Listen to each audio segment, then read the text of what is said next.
불과 얼마 전만 해도 한국인들은 베트남 수출에서 삼성만 해도 25% 이상의 비중이고 한국 기업 9천여 개가 진출해 있고 현지인은 한국어만 잘해도 월급을 3배씩 받을 수 있다는 사실에 어느 정도 자부심을 느끼기도 했습니다. 그러나 한편으로 생각해본다면 국내에서도 내수 경기가 안 좋다, 취업난이 심각하다, 어느 지방 전체가 제조업 부진으로 힘이 든다는 이야기가 하루 이틀이 아닌데 그렇게 많은 고용을 해줄 수 있는 기업들이 해외에 있는 것이 아쉽다는 생각이 들었던 것도 사실입니다.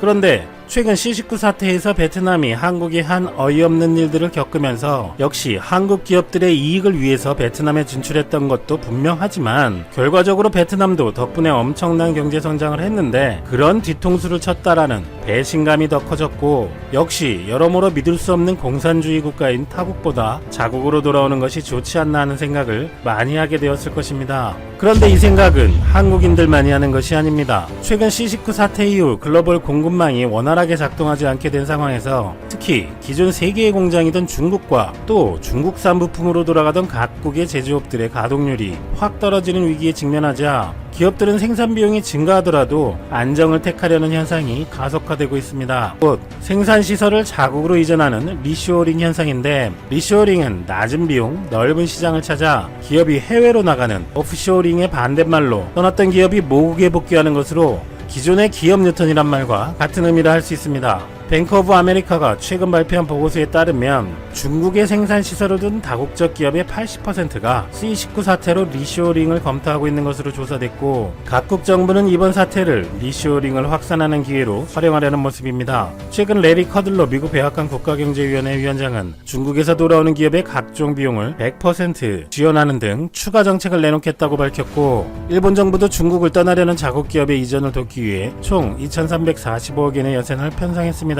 독일 역시 자국의 높은 인건비를 상쇄하기 위해 스마트 팩토리와 연구개발 보조금으로 자국 기업의 유턴을 유도하고 있습니다. 한국도 지난해 한시적법이었던 소재부품 장비 특별법을 상시법으로 전환하고 상황별 수도권 입지 규제 등의 해소, R&D 자금 우선 지원 등 각종 인센티브를 제공하는 특별법으로 개정했고 민관이 함께 의견을 모아 지원 체계를 구축하겠다는 민관 합동 유턴 지원반을 신설하기도 했습니다. 그러나 한국의 수도권 규제에 높은 임금과 고용에 대한 강력한 법규, 법인세 감면이나 토지무상 제공 등을 제공하는 타국과 비교해 인센티브가 낮다는 의견도 있고 여러가지 해결해야 할 문제는 많이 있는 것도 사실입니다. 하지만 이 리쇼어링이 세계적으로 화두가 되고 있고 국내에서도 다양한 논의가 많아지고 있습니다. 발전적인 방향으로 진행되기를 바랍니다. 그런 와중에 5월 7일 효성이 베트남에 만들려던 차세대 섬유 신소재 아라미드 생산 라인을 울산으로 돌린다는 소식이 전해졌습니다. 효성은 당초 베트남 동나이성에 아라미드 공장을 신설할 방침이었지만 최근 사태로 베트남의 신뢰가 많이 떨어진 데다 국내 경기 회복 측면도 고려해 전격적으로 국내 증설을 택했다고 합니다. 특히 정부가 한국형 소재부품 장비 산업의 육성과 투자를 장려하는 상황에서 효성의 국내 증설은 리쇼어링의 선도 모범 사례로 꼽힐 것이라는 분석입니다. 관련 업계에 따르면 효성은 울산 효성 첨단 소재 아라미드 공장 생산 능력을 올해 착공해 내년 5월까지 현재 연산 1250톤에서 4배의 수준인 5000톤으로 늘릴 계획이라고 합니다.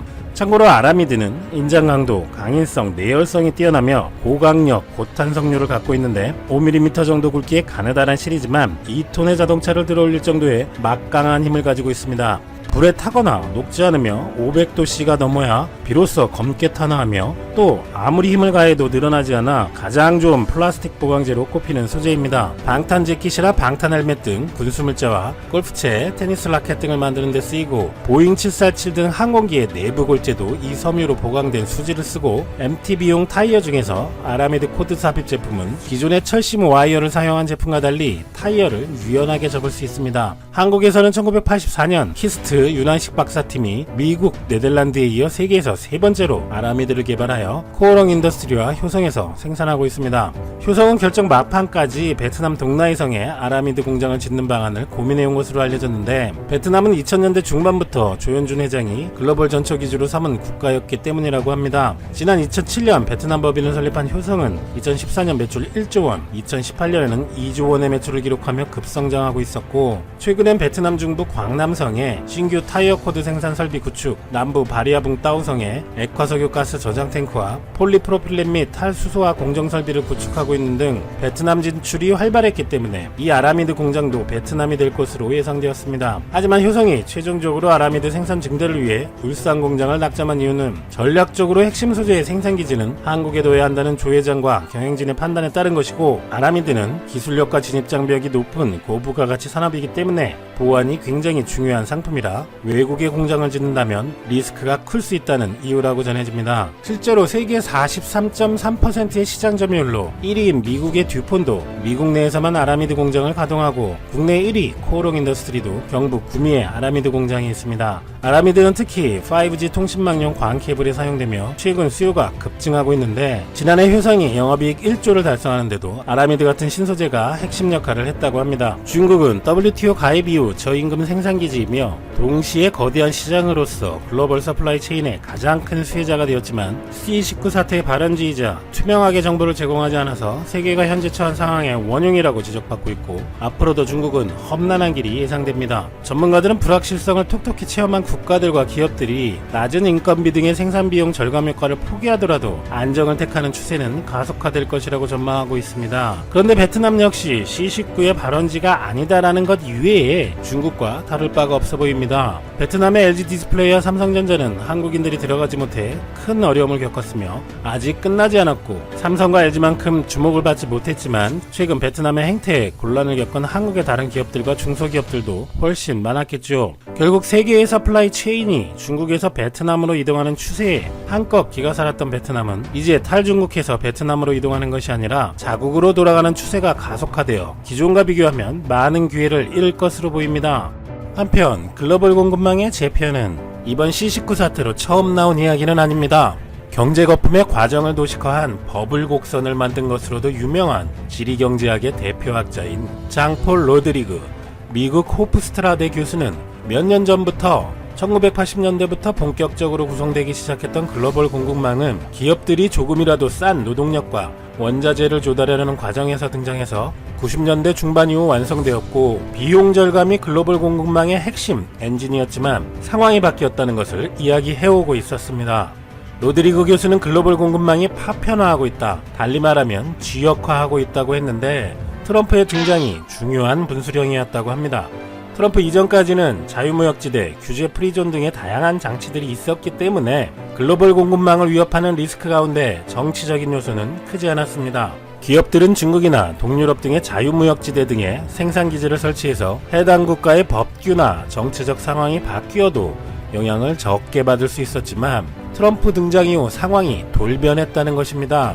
미국이 중국과 패권 경쟁을 본격화하며, 예를 들어 애플 등의 미국 기업이 중국에서 만들어서 미국으로 다시 들여오는 제품에 25%씩 관세를 부과해버리는 것은 기업들도 예측하지 못한 위험이었던 것입니다. 또한 IT 분야에서는 값싼 노동력이나 원자재보다 기술력, 즉 첨단 기술을 가진 인재가 더 중요하며, 인공지능 활용 등으로 생산 과정의 자동화가 빠르게 이루어지고 있기 때문에 값싼 노동력이 기업에 더 이상 매력적이지 않을 수 있는 점 등, 이런 기술적 변화들 때문에 미국 기업들이 생산기지를 북미 지역에 설치하기 시작하는데, 이것이 바로 글로벌 공급망의 지역화이고, 첨단 산업일수록 지역화가 빠르게 이루어질 것으로 예측했고, 실제로 북미로 많은 기업들이 되돌아갔습니다. 최근 SK그룹이 용인의 반도체 클러스터를 조성하기로 결정한 이후로 기존 설비와의 시너지 효과, 우수인재 확보, 기술 보완 등까지 고려하면 이미 거대 반도체 클러스터가 있는 한국의 수도권을 대체할 곳은 없다라고 한 것도 이 비슷한 이유이고, 바로 베트남 총리가 그렇게 삼성에게 베트남의 반도체 공장을 지어달라고 졸라대도 삼성이 해주고 싶어도 해줄 수가 없었던 이유입니다. 따라서 베트남같이 인재 기반조차 취약한 나라는 앞으로 첨단 산업도 유치하기 어려워지는 이유이고, 생필품 제조 같은 부분도 이탈할 수 있다고 로드리그 교수는 전망합니다. C19 사태 이후에는 에너지와 제약 같은 전략적인 부분에 대한 정부의 개입과 규제가 커질 가능성이 크며, 생필품들은 나라별 자국 생산이 늘어날 것이라고 예측하는 것이죠.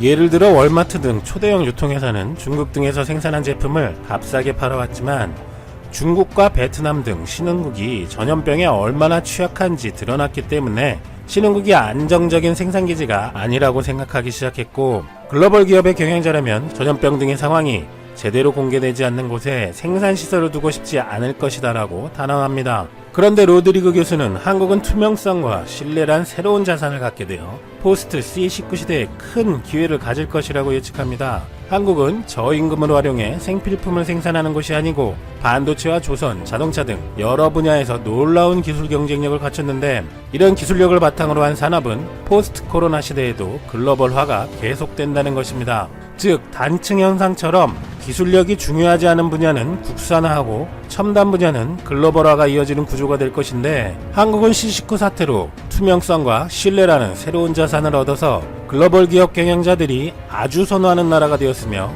한국을 첨단 제품의 세계 공장으로 브랜딩하는 방향도 있을 수 있다고 제안했습니다. C19 사태 이후 세계 경제도 이전과는 완전히 다른 방향으로 흐를 가능성이 커 보입니다. 기업들을 자국으로 돌아오게 하는 추세가 있는가 하면 첨단 산업들은 국가 내부나 인근 국가들과의 클러스터화가 진행되는데, 한국에게는 큰 기회가 될 수 있다는 전망도 있네요. 한국의 정부와 기업들도 최근 이런 논의를 활발하게 하고 있는 분위기로 알려져 있는데, 여러가지 제한 사항들도 상호 전향적으로 처리하여 한국으로도 더 많은 기업들이 컴백하고 새로운 도약의 기회가 되기를 기대합니다. 일본의 현실을 깨닫게 하는 노골적인 엠블럼이 등장해 일본 열도를 충격에 빠뜨렸다고 합니다. 지금 일본 포털이 난리가 난 상황이며 일본 정부와 조직위원회도 적극 대응하는 모양새입니다. 바로 이러한 모양의 C19 엠블럼인데요. 일본 외국 특파원 협회의 월간지가 C19 엠블럼을 실은 것입니다. 언뜻 보기에는 일본이 왜 화가 났을까 의문을 품으신 분들도 많으실 겁니다. 별로 특별한 점이 없어 보이지만 이 엠블럼은 특정 대회의 엠블럼과 거의 닮아 있습니다. 보자마자 시청자님들께서도 대충 어떤 의미인지 짐작하신 분들도 많으실 겁니다. 바로 도쿄올림픽의 엠블럼과 거의 유사하죠. 서로 엠블럼을 대놓고 비교해보면 확연히 드러납니다. 솔직히 유사함을 떠나 사실상 똑같다고 봐도 무방할 정도입니다. 그렇지 않아도 일본은 천문학적인 비용을 들인 도쿄올림픽이 연기가 되는 치명적인 사태를 맞아 일본 경제가 상당한 충격을 받았습니다. 도쿄올림픽을 정말 어렵게 유치했고 비용도 엄청나게 들어갔으며, 일본 입장에서는 선수들에게 골판지 침대까지 준비할 정도로 정성을 들였습니다. 하지만 최근에 일본의 C19 대응이 너무나 형편없어서 세계 각국의 시선이 곱지 않았습니다. 당연히 일본도 싸늘한 분위기를 감지하고 있었습니다. 즉 1년 뒤에 개최할 예정인 도쿄올림픽이 취소가 될지도 모른다는 불안감에 휩싸여 있었는데, 때마침 이러한 C19 엠블럼이 보도되어 해외까지 알려지자 일본이 발칵 뒤집힌 것입니다.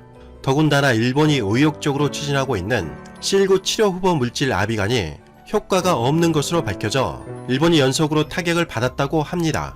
어떠한 소식인지 확인해 보도록 하겠습니다. 지난 5월 16일 아사히 신문에 따르면 일본 외국인 특파원 협회 회원용 월간지 넘버원 신번 4월호 표지에 도쿄올림픽을 풍자하는 엠블럼이 올라와 있습니다.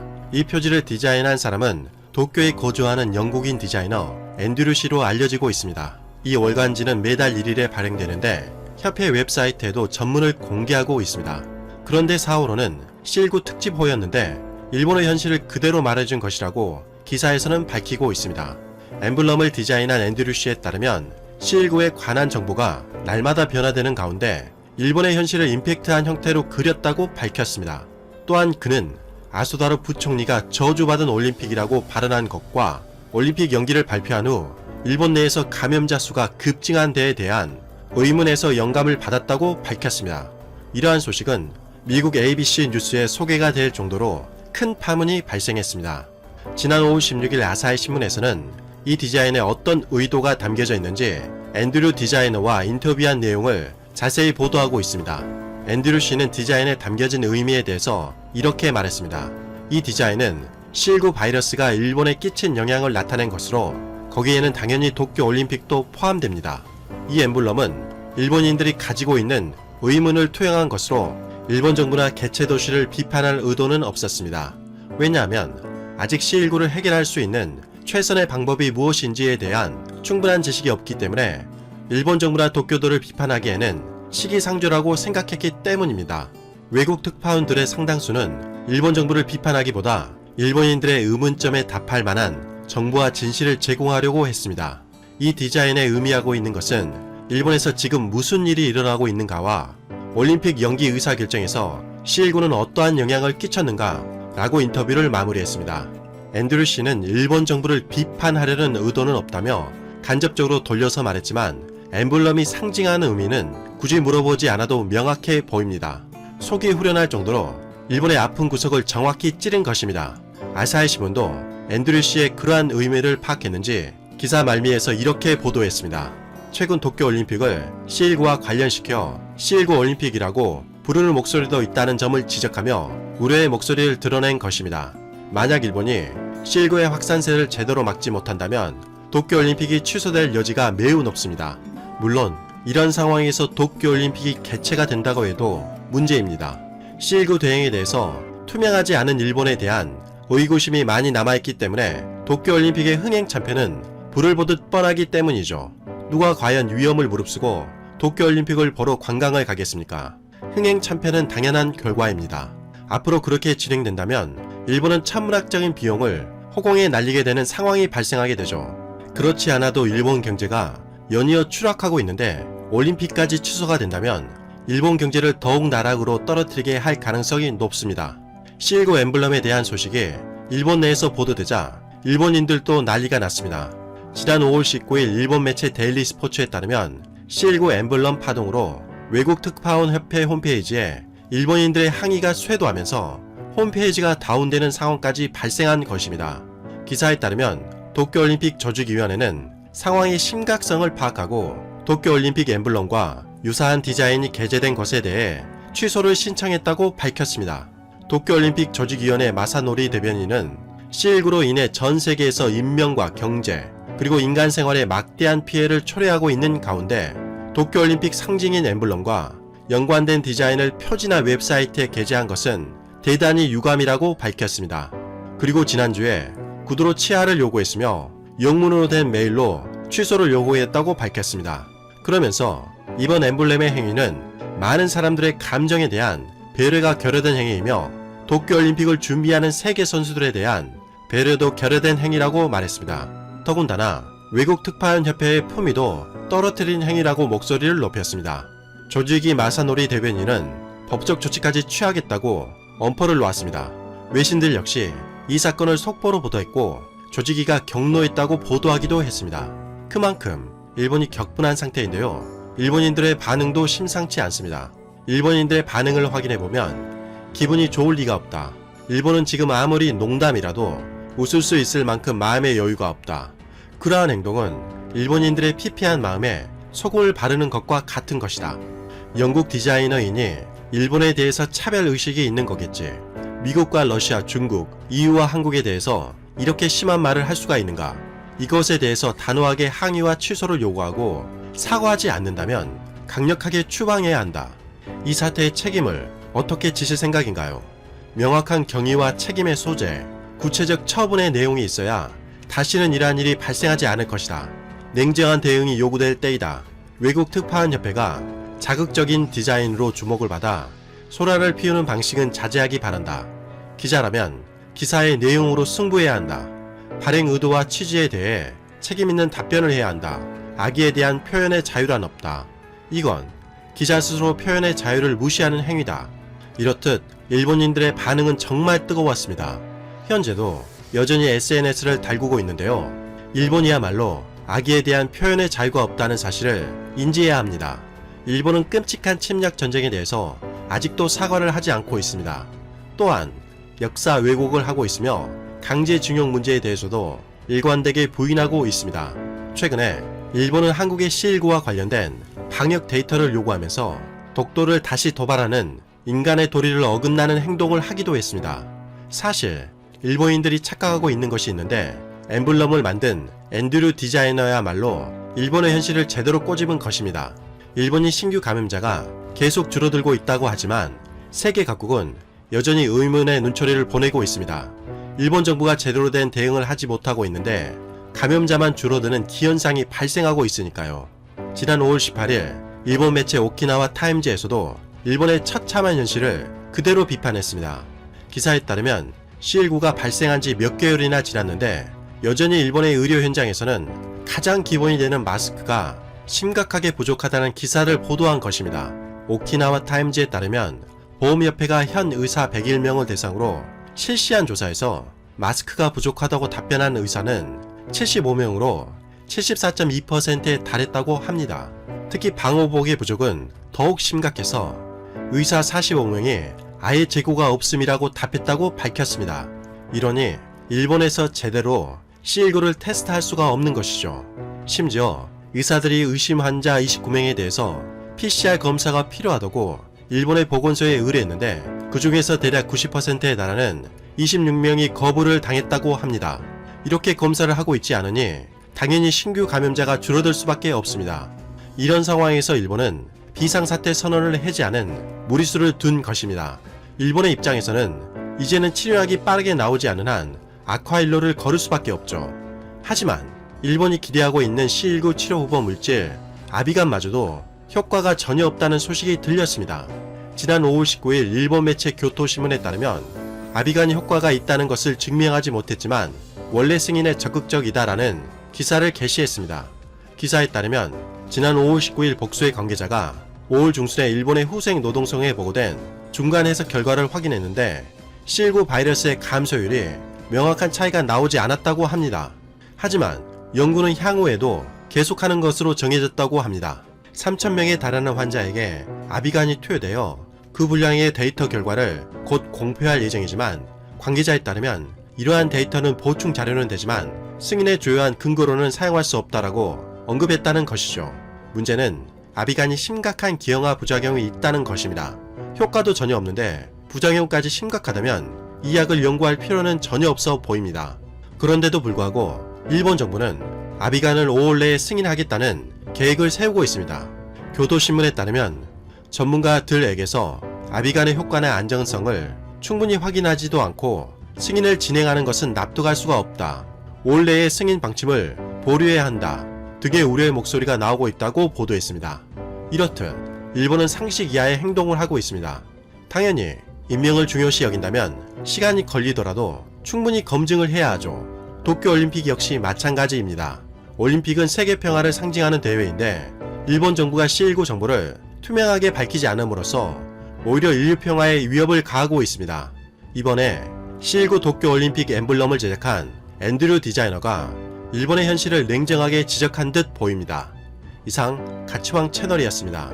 시청자님들께서 항상 시청해주셔서 너무나도 고맙다는 말씀을 드립니다.